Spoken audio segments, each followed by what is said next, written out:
Jaipur stories में आपका स्वागत है। मैं आज आपको उस प्रोजेक्ट के बारे में बताने जा रहा हूं जिसमें उड़े थे प्रखचे परमाणु के। ये बात है सेकेंड वर्ल्ड वॉर के टाइम की। उस समय जर्मनी लगभग यूरोप पे कब्जा कर चुका था और उधर दक्षिण एशिया में जापान बहुतायत देशों पे कब्जा कर चुका था और युद्ध रुकने का नाम नहीं ले रहा था और जर्मनी जल्दी से जल्दी दुनिया पर कब्जा करना चाहता था। उस टाइम जर्मनी में हिटलर का राज था और हिटलर अपने यहाँ परमाणु बम के लिए प्रयोगशालाओं में प्रोजेक्ट चला रहा था। और पर उधर अमेरिका सीधे सीधे सेकेंड वर्ल्ड वॉर में शामिल नहीं था। वो बोल रहा था कि यूरोप को अपनी समस्या अपने से सुलझानी चाहिए, हम इसमें शामिल नहीं होंगे, क्योंकि वर्ल्ड वॉर में शामिल होने का बहुत बड़ा नुकसान था। पर जब उन्होंने देखा कि पूरा यूरोप उधर जर्मनी के कब्जे में और एशिया जापान के कब्जे में आ चुका है, तो उनको भी डर सताने लगा। और उस समय के वैज्ञानिक जो ज्यादातर यहूदी थे और जो जर्मनी से भागकर कैसे जैसे तैसे अमेरिका पहुंच गए थे, उन वो रूजवेल्ट जो उस समय के अमेरिकी प्रेसिडेंट थे, उनको ये समझाने में सफल हो गए थे कि अगर हिटलर कैसे भी परमाणु बम बनाने में सफल हो गया तो दुनिया उसकी मुट्ठी में होगी। और अमेरिका ही ऐसा देश है जो अ- जो दुनिया को बचा सकता है। और उसका एक ही रास्ता है कि अमेरिका हिटलर से पहले परमाणु बम बनाने में सफल हो जाए। तो इसके लिए एक सीक्रेट प्रोजेक्ट एक निर्जन जगह में, जिस मैनहट्टन प्रोजेक्ट बोलते हैं, जो चलाया गया और उस पे प्रयोग किए गए। और वो बहुत ही सीक्रेट रखा गया था। उसमें न्यूक्लियर फिशन के जरिए जो नाभिक को दो टुकड़ों में तोड़ा जाता है और उसमें जो ऊर्जा रिलीज होती है उसी से बम बनाया जाता है। पर ये काम उससे पहले किया नहीं गया था और कितनी ऊर्जा रिलीज होगी इसका किसी को अंदाजा नहीं था। ये ऐसा भी हो सकता था कि उससे पूरी दुनिया खत्म हो जाए। तो उस प्रोजेक्ट का हेड जूलियस रॉबर्ट ओपनहाइमर को बनाया गया, क्योंकि उस समय की मिलिट्री के अनुसार अमेरिकन मिलिट्री चाहती थी कि ऐसे आदमी को उस प्रोजेक्ट का हेड बनाया जाए जो अमेरिका में पैदा हुआ था, क्योंकि ज्यादातर यहूदी यूरोप से गए थे। जर्मनी से जाने वाले यहूदियों पे शक नहीं किया शक सीधा सीधा विश्वास नहीं किया जा सकता था, क्योंकि कुछ लोग उनमें से हो सकता है हिटलर के मुखबिर हों या फिर उधर रशिया के मुखबिर हों। तो ये प्रोजेक्ट चलाया गया और उसमें दो बॉम्ब बना लिए गए। तो उसकी साइंटिफिक डिटेल में मैं नहीं जाता हूं, पर उ, ये बॉम्ब डालने से पहले उनको टेस्ट करना जरूरी था और उस टेस्ट करने वाले प्रोजेक्ट को नाम दिया गया था ट्रिनिटी प्रोजेक्ट। उसमें जब ये टेस्ट किया गया तो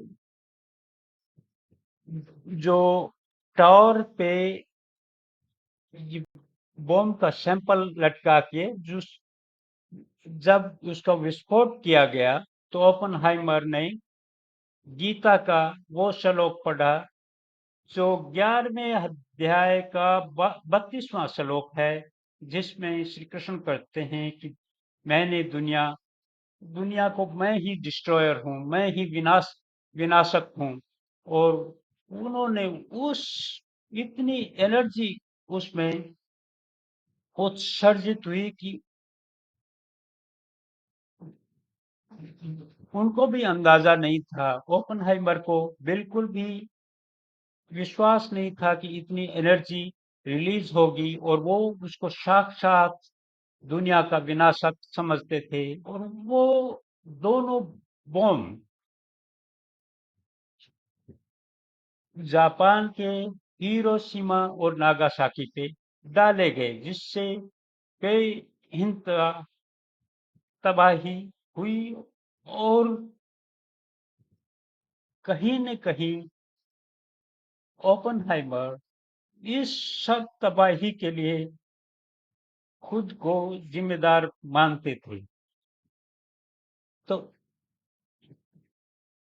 जब हिरोशिमा पर बॉम्ब डाला गया तो उसका तो कारण था, पर जब नागासाकी पे बम डाला गया तो ओपेनहाइमर को लगा कि मैंने जो इन्वेंट किया है वो गलत हाथों में आ गया है, और इसीलिए जब अमेरिका ने दूसरा प्रोजेक्ट शुरू करने के लिए इस समय वो हाइड्रोजन बम बना रहे थे, और अमेरिका के प्रेसिडेंट रूजवेल्ट की बजाय ट्रूमैन आ गए थे। वो उनके ऑफिस में गया और वहां जाके उसने बताया कि पहले से ही मेरे हाथ सने हुए हैं और मैं इस प्रोजेक्ट पे काम नहीं कर सकता। तो इससे ट्रूमैन इतने खफा हुए कि उन्होंने ओपेनहाइमर को धक्के देके अपने ऑफिस से बाहर निकलवा दिया और बहुत गालियां दी।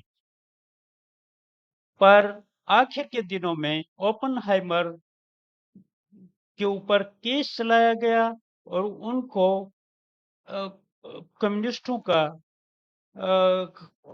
मुखबिर बताया गया, और आखिर का समय उनका अच्छा नहीं गुजरा। उनको सोशली बायकॉट होना पड़ा, और समाज सरकार ने तो उनका बहिष्कार पहले ही कर दिया था, और इस प्रकार 62 साल की उम्र में गले के कैंसर के कारण वो दुनिया से चल बसे।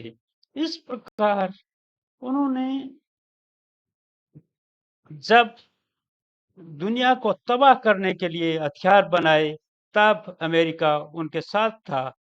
पर वही आदमी जब अपनी आत्मा की आवाज से